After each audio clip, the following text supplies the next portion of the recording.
BMCVTC channel Hindi channel में आप सभी का बहुत बहुत स्वागत है।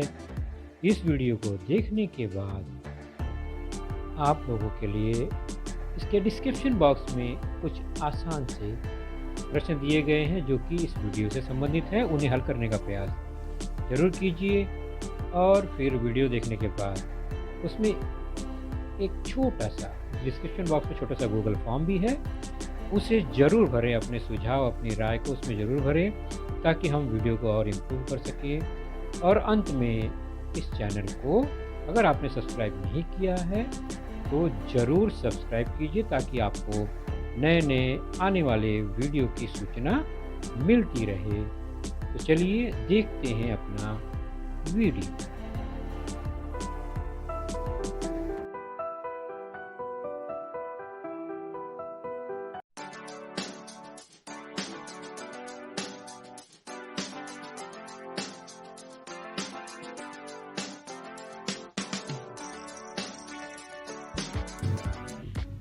तो आज की कक्षा बच्चों कक्षा आठवीं कक्षा में हमारा आज का जो विषय है वह है गणित। गणित विषय में हमारा आज का जो पाठ है वह है आपके पाठ्य पुस्तक से पाठ क्रमांक 12वां एक चरांक वाले समीकरण, जिसका भाग पहला हम आज देखेंगे। Lesson number 12 equation in one variable part 1। और मैं हूं आपका वर्चुअल मार्गदर्शक Ajay Kumar Maurya, MCGM virtual classroom Dadar से। तो कुछ याद करते हैं पहले, क्योंकि कक्षा 7वीं तक हमने जो कुछ सीखा है समीकरण के संदर्भ में उसको हम देखें, मैजिक राशियों के संदर्भ में। तो यह एक चरांक x, उसमें एक पद 6 जोड़ दिया गया तो ये पद बन गया। और वह अगर किसी संख्या के बराबर तुलना कर दिया जाए तो यहाँ पर 2 पक्ष बन गया, समानता असमानता, चाहे बराबर हो चाहे छोटा बड़ा हो, जिस चिन्ह से 2 पक्ष बन जाते हैं तो यह बन जाता है समीकरण। तो समीकरण जो है ये बराबर या छोटे बड़े के चिन्ह से पता चल जाता है और इस चिन्ह के कारण 2 भाग बनते हैं। समीकरण के चिन्ह के लेफ्ट में एक पद होता है, राइट में एक पद होता है, मतलब वह 2 पक्ष कहलाते हैं। तो इसे कहते हैं समीकरण जिसमें 2 पक्ष हो। हर समीकरण में 2 पक्ष होते हैं, यह बहुत इंपॉर्टेंट बात है। चाहे दूसरा पक्ष 0 ही क्यों ना हो, लेकिन होते जरूर हैं। अब उदाहरण के तौर पर x धन 6 बराबर 10, यह एक समीकरण है जिसमें 2 पक्ष है। उसी प्रकार m ऋण 10 बराबर 30, यहाँ भी 2 पक्ष हैं। चरांक अलग अलग हो सकते हैं, एक में x है एक में m है ना। अगला देखते हैं 3x बराबर 10, यहाँ भी पद एक पदी है दोनों, लेकिन बराबर का चिन्ह है, मतलब 2 पक्ष यहाँ भी है। तो यह भी एक समीकरण ही हुआ। चरांक x था और नया चौथा जो है चरांक y है, उसको लेकर भी हम यहाँ देख रहे हैं तो 2 पद बने हैं और समीकरण भी है, क्योंकि 2 पक्ष दिखाई दे रहे हैं बराबर चिन्ह के कारण।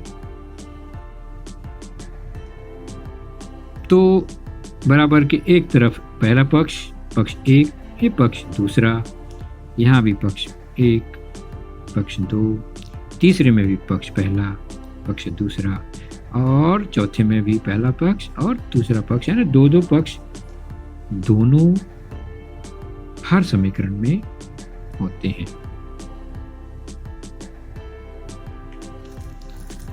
तो हमने देखा x + 6 = 10, 3x = 10x + y = 10। ये सब क्या है? समीकरण ही है, बराबर, क्योंकि सब में 2 पक्ष हैं। लेकिन अब इन तीनों में से अगर निरीक्षण करें ध्यान से तो आपको दिखेगा कि पहले समीकरण में एक ही चरांक है x, दूसरे समीकरण में एक चरांक है x, तीसरे समीकरण में दो चरांक हैं x और y। तो समीकरण एक चरांक वाला भी हो सकता है, दो चरांक वाला भी हो सकता है, तीन चरांक वाला भी हो सकता है, बराबर। तो जितने चरांक हो उतने चरांक वाले समीकरण बनाए जा सकते हैं। जैसे कि x और y यहाँ पर दो चरांक हैं। तो समीकरण में एक या एक से अधिक चरांक हो सकते हैं। अब समीकरण का हल, यानी आखिर समीकरण बना किस लिए है? समीकरण बनाया जाता है हल करने के लिए। हल करने से क्या मिलता है? तो समीकरण में जो चरांक अक्षर है उसका मान ज्ञात करना ही समीकरण का हल करना होता है। जैसे मुझे हल करना है समीकरण x + 6 = 10। इसका हल ढूंढना है। हल मतलब क्या? हल मतलब x की जगह पर हम कौन सा अंक प्राप्त करें कि दोनों पक्ष समान दिखे, क्योंकि समान है वहां पर।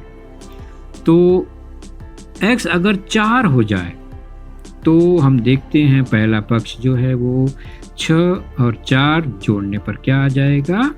10 आ जाएगा, और जो कि दूसरा पक्ष 10 पहले से ही है।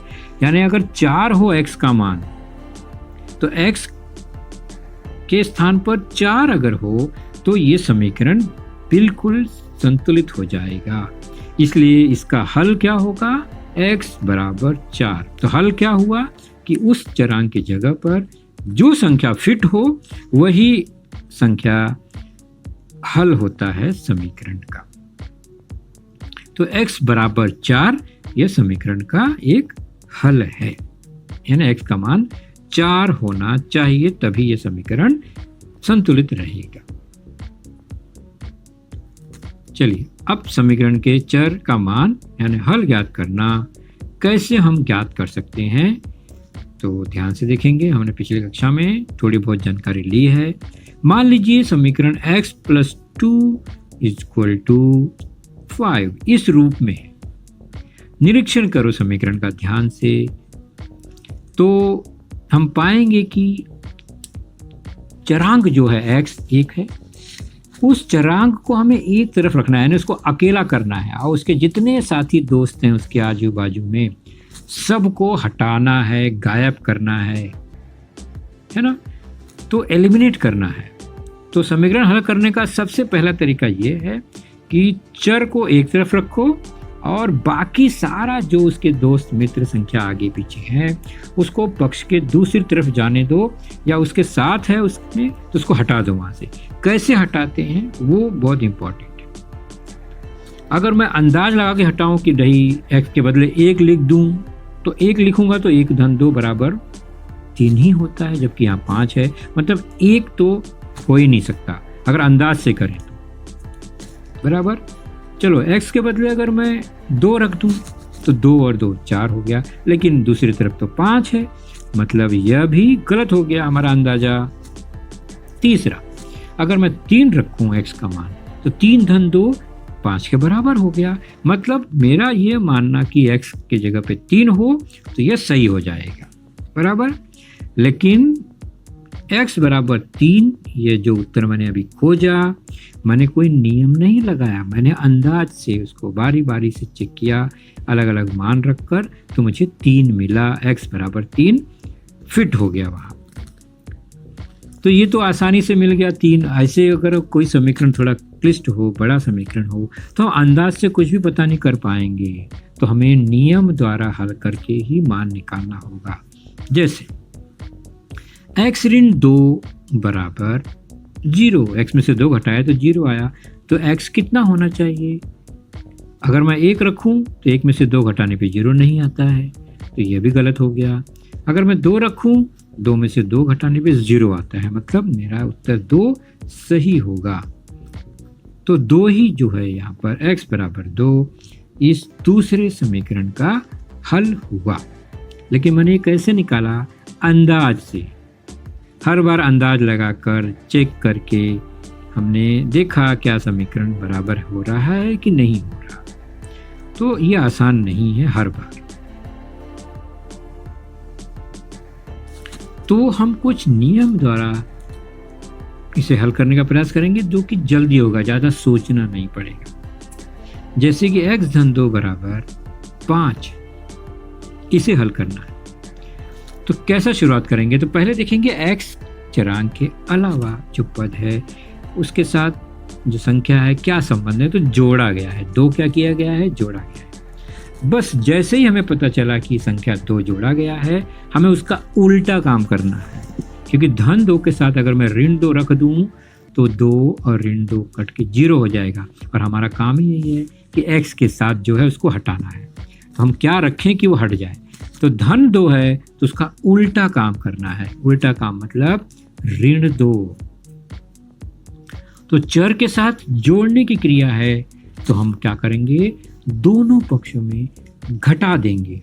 धन 2 है, ऋण 2 करेंगे, लेकिन संभाल के दोनों पक्षों में, एक तरफ नहीं, बराबर के एक तरफ, बराबर के दूसरी तरफ भी। तो हम x धन 2 बराबर 5 में अब समीकरण को हल करने के लिए धन 2 हमारा दुश्मन है, x को अलग करना है, तो धन 2 के बदले हमें ऋण 2 उसके साथ लिखना होगा, यानी 2 घटाना होगा। तो मैं धन 2 के बगल में ऋण 2 लिख दूंगा, तो मुझे दोनों पक्षों में यही काम करना होगा ना। तो 5 के साथ भी ऋण 2 करूंगा, दोनों तरफ एक ही काम करना होगा। अब मेरा काम आसान हो गया। मैंने चर को देखा, x धन 2 और ऋण 2 0 के बराबर हो गया, और दूसरी तरफ 5 ऋण 2 घट के कितना हो गया? 3। अब x धन 0 मतलब केवल x बचेगा, x में 0 जोड़ने पर x ही आएगा, बराबर 3। हमें हल मिल गया ना, x बराबर 3। यही समीकरण का हल हुआ। मैंने अंदाज नहीं लगाया कि 1 रखूं, फिर 2 रखूं, फिर 3 रखूं, कुछ नहीं। मैंने देखा कि धन जो 2 है, मतलब मैं उसका उल्टा काम करूंगा, दोनों तरफ ऋण 2 किया मैंने, और इस तरह से समीकरण हल करेंगे। तो जोड़ की क्रिया थी, इसलिए मैंने घटाने की क्रिया दोनों पक्षों में कर दी। लेकिन हर बार जोड़ की क्रिया तो होगी नहीं। मान लीजिए उदाहरण इस तरह से है, x ऋण 2 बराबर 5। तो पहला काम x के साथ कौन है? ऋण 2 है। मतलब हमारा काम आसान हुआ कि अगर घटाने की क्रिया है तो हमें उसका उल्टा काम, मतलब जोड़ने की क्रिया करेंगे। तो ऋण 2 है तो धन 2 जोड़ेंगे। तो समीकरण है हमारा x ऋण 2 बराबर 5। अब क्या करेंगे? ऋण 2 को हटाने के लिए धन 2 लिखेंगे उसके बगल में, और फिर दोनों तरफ वही करना होगा। हम एक को संतुष्ट नहीं, हमें दोनों तरफ वही काम करना होगा ताकि समीकरण का दोनों पलड़ा बराबर रहे। अब क्या मिला? अब ऋण 2 और धन 2 अलग अलग हैं, चिन्ह उनके, तो वो कट के 0 हो जाएंगे, यानी घटकर 0 हो गया। और 5 और 2 जुड़ गए, 7 हो गया। तो x धन 0 x हो गया बराबर 7। तो x का मान क्या आ गया? 7।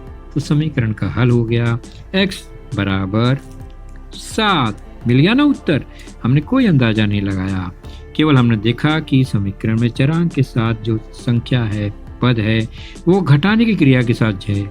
हमने उसका उल्टा काम किया, जोड़ की क्रिया की, और समीकरण को हल किया। तो घटाना है तो जोड़ कर देंगे, जोड़ है तो घटाना। क्या जोड़ घटाने के अलावा भी कुछ हो सकता है? बिल्कुल, गुणा की क्रिया भी हो सकती है कि चरांक के साथ गुणा हो। x गुणे 2 बराबर 6, यह एक समीकरण है। अगर गुणा की क्रिया है तो क्या करेंगे? बताओ, गुणा की विपरीत क्रिया भाग। भाग मतलब बटे के रूप में। यदि चर के साथ गुणन की क्रिया हो तो दोनों पक्षों में भाग की क्रिया करेंगे। बहुत अच्छा। तो गुणे 2 है बराबर 6, तो हमें भाग 2 करना होगा दोनों पक्षों में।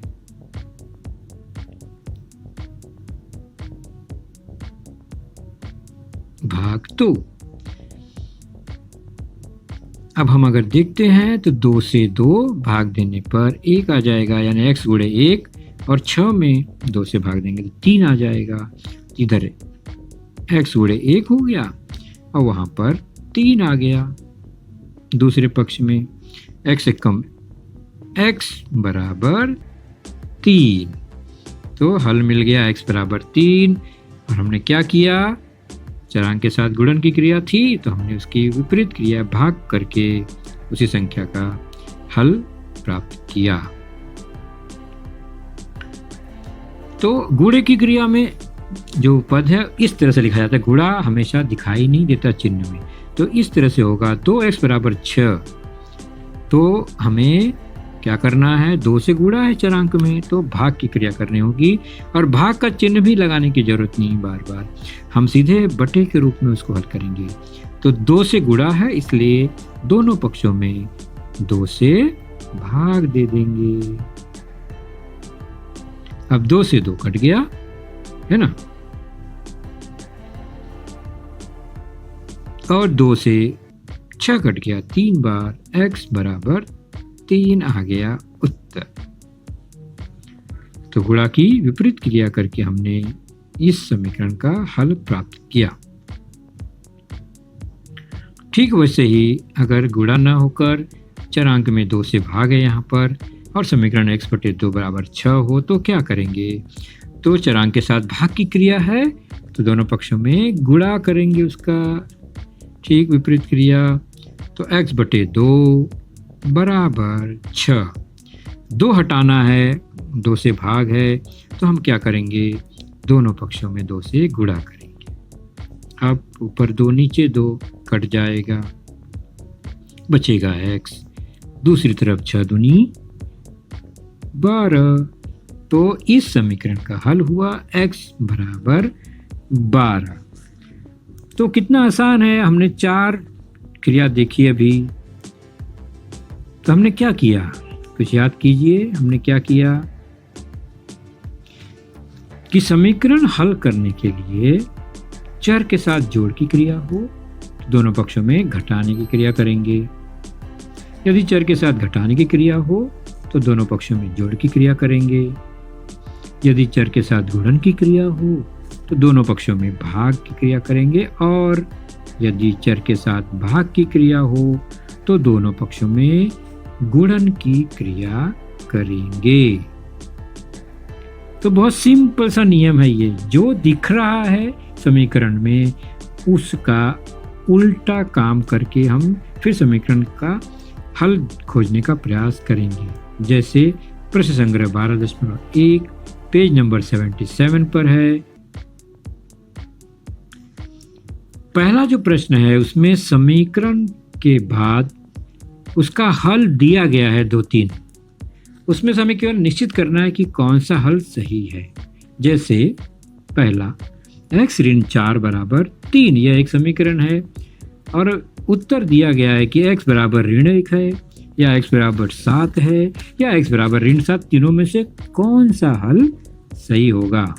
तो हम यहाँ 3 मान दिया गया है इसलिए हम मान रख कर चेक करेंगे बारी बारी से कि कौन सा उत्तर सही है, रख कर। वैसे हम सीधे नियम द्वारा हल करेंगे तो उत्तर मिल जाएगा, लेकिन हम मान रख कर चेक करके देखेंगे। तो x ऋण 4 बराबर 3 ये प्रश्न है हमारा समीकरण का, और हमें दिया गया है कि पहले x बराबर ऋण 1 रख के देखते हैं। चलिए, तो जहां x है वहां ऋण 1 रखा, समीकरण क्या बनेगा, ऋण 1 ऋण 4 बराबर 3।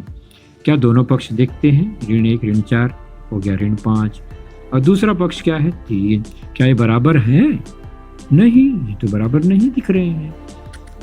तो ऋण 5 और 3 बराबर बिल्कुल नहीं है, और अगर बराबर नहीं है तो फिर x बराबर ऋण 1 रखने पर समीकरण का हल या संतुष्टि नहीं मिलती है, इसलिए x बराबर ऋण 1 समीकरण का हल नहीं है। बराबर, तब क्या होगा,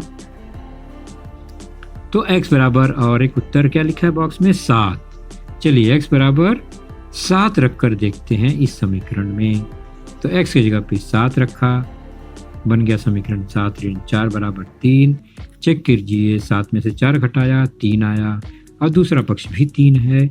मतलब यहाँ पर ये समान है क्या? बिल्कुल, ये तो समान है। इसका मतलब x बराबर 7 यह समीकरण का हल है। तो हमने मान रखकर चेक कर लिया। इसी प्रकार उसमें तीसरा मान था ऋण 7। x बराबर ऋण 7 रखकर देखते हैं तो x की जगह पे ऋण 7, फिर ऋण 4 बराबर 3, अंतिम बन गया मान ऋण 11 बराबर 3 है क्या? नहीं, ऋण 11 बराबर 3 नहीं है। इसलिए x बराबर ऋण 7 भी इसका हल नहीं है। ये हमें निष्कर्ष पर पहुंचे। तो आप बाकी हल भी इसी तरह से ज्ञात कर लेंगे जहां पर इस तरह से आएगा। तो चलिए अब हल करना है प्रश्न क्रमांक दूसरे में कि निम्नलिखित समीकरण का हल ज्ञात करना है। हम 4 नियम देखे थे ना उल्टा कृति करने का। 17p ऋण 2 बराबर 49। 17 चरांक के साथ p है जो उसके साथ 17 गुणा हुआ है पहले, फिर दूसरा पद 2 उसको घटाया गया है बराबर 49। तो सबसे पहले जो गुणा वाला यानी p के साथ जो चिपका हुआ है उसको छोड़कर जो अलग है उसको हटाएंगे। तो चर के साथ घटाने की क्रिया हुई है, ऋण 2 है तो हम धन 2 करके पहला काम शुरू करेंगे। 17p वैसे ही रखेंगे, ऋण 2 धन 2 कर दिया हमने उसका उल्टा काम। तो दूसरी तरफ भी 49 धन 2 करेंगे, दोनों तरफ वही काम हमने सीखा है। तो हमने क्या किया, दोनों पक्षों में 2 जोड़ दिया। क्यों 2 जोड़ा? क्योंकि वहां ऋण 2 है तो हमने उसका उल्टा काम किया। चलिए अब इसको हम देखते हैं तो हमें मिला सरल रूप 17p ऋण 2 धन 2 कट के 0 हो गया और 49 धन 2 मिलके 51 हो गया। तो हमने वो भी लिख दिया। तो 17p बराबर 51 हमें मिला। यह एक नया समीकरण मिला, यानी यहाँ हमें डबल काम करना है। अब p तो अकेला अभी भी नहीं है, 17 उसके साथ गुणा है। तो उस गुणा को हटाने के लिए 17 से क्या करना होगा? यदि चर के साथ गुणा की क्रिया हो तो दोनों पक्षों में भाग की क्रिया करेंगे। तो 17p से गुणा है 17 का p से, तो 17 से भाग दोनों पक्षों में। 17 से 17 कट जाएगा तो हमने लिखा दोनों पक्षों में 17 से भाग दिया। हमने जो काम किया उसको नोट कर दिया वहाँ पर। 17 से 17 कट गया, 17 से 51 अगर हम भाग देखते हैं तो 3 बार 17 दिया 51। तो हमें अंतिम हल मिला p बराबर 3। तो p बराबर 3 हमारे पहले समीकरण का हल मिला हमें। दूसरा उदाहरण का हम देख रहे हैं प्रश्न चौथा। कोष्टक के रूप में लिखा गया, ध्यान से देखिए, 5 फिर x ऋण 3 फिर 3 कोष्टक में x धन 2। तो समीकरण बड़ा दिख रहा है लेकिन हमें कोई टेंशन लेना नहीं है। कोष्टक को पहले तोड़ने का काम करेंगे, यानी लेफ्ट में भी कोष्टक है, कोष्टक के बाहर 5 है, 5 से गुणा कर देंगे। राइट में कोष्टक है, उसके बाहर 3 है, 3 से गुणा कर देंगे। तो कोष्टक में 5 से x में गुणा 5x, फिर 5 में 3 से गुणा ऋण 15। दूसरी तरफ 3 में x का गुणा 3x, 3 में 2 का गुणा 6, 3 दूनी 6। तो ये समीकरण इस रूप में आ गया, कोष्टक टूट गया। उसके बाद सजाती भाई बंधु को एक तरफ, मतलब चरांकों को एक तरफ और बाकी संख्या को दूसरी तरफ रखने का प्रयास करेंगे। तो 5x एक तरफ है, ऋण 15 बराबर 3x को पक्षांतर कर दिया। 3x राइट साइड में था, हमने उसको बदल के लेफ्ट में ले आए तो वह ऋण 3 हो गया। और दूसरी तरफ 3x + 6 है, तो दोनों तरफ हमने ऋण 3 कर दिया। कहने का मतलब क्या है कि राइट साइड में 3x है, उसको हटाना है, उसको गायब करना है। उसको गायब करना है तो वहाँ से 3x घटाएंगे, तो दोनों तरफ 3x घटाएंगे। तो हमने दोनों पक्षों में 3x घटाया। तो यहाँ 3x जोड़ने पर नहीं होगा, 3x घटाने पर। यह गलत लिखा है, इसको ध्यान रखेंगे, गलत कृति है। 3x घटाया हमने। चलो घटा के देखते हैं। तो 5x ऋण 3x एक तरफ बगल बगल में सजाती पद, 15 बगल में लिख दिया हमने, चरांकों को एक साथ कर दिया। और यहाँ पर देखते हैं तो 3x और ऋण 3x कट के 0 हो गया, बचेगा 6। तो काम वही कर रहे हैं जो हमने सीखा है, केवल समीकरण को धीरे धीरे लंबाई छोटा करते जाएं। अब हमें क्या मिला, 5x में से 3x घट गया 2x, ऋण 15 बराबर 6। यह हो गया छोटा समीकरण। अब 2x के साथ 15 का घटाना है, तो हम क्या करेंगे, कौन सी कृति करेंगे, ऋण 15 है तो क्या करेंगे, याद आया, धन 15, दोनों पक्षों में 15 जोड़ेंगे। दोनों पक्षों में 15 जोड़ने पर क्या मिलेगा, 2x, 15 15 कट गया, बराबर 15 और 6 21 आ गया। तो हमें मिला 2x बराबर 21। अभी भी x अकेला नहीं है, x का मान नहीं मिलेगा, तो हम क्या करेंगे, x के साथ 2 का गुणा हुआ है, तो हम अब क्या करेंगे, 2 से भाग देंगे दोनों पक्षों में। 2 से 2 कट गया, यहाँ तो कट ही नहीं रहा है, तो छोड़ देंगे ऐसे ही, संक्षिप्त रूप नहीं होगा। तो x बराबर 21/2, यही हो गया हमारे समीकरण का हल। तो बच्चों, आपने देखा आज का लेसन, उसके प्रमुख मुद्दों को ध्यान से बार बार दोबारा देखकर समझने का प्रयास कीजिए, क्योंकि एक बार देखने पर किसी को भी वो पूरा मुद्दा समझ में नहीं आता। तो जैसे ही हम 2 बार 3 बार देखेंगे तो हमें वह समझ में आने लगेगा। और इसके आगे की जानकारी जो होगी बच्चों, वह निश्चित ही हमारे अगले वीडियो में होगी। तो उस वीडियो को देखने के लिए, उसकी सूचना प्राप्त करने के लिए जो नीचे सब्सक्राइब का बटन होता है उसे ज़रूर प्रेस कीजिए और नोटिफिकेशन ऑन रखिए, ताकि जैसे ही हमारा लेसन चैनल पर डाला जाएगा आपको वह तुरंत प्राप्त होगा। तो अपना ख्याल रखिए, सुरक्षित रहिए। Thank you.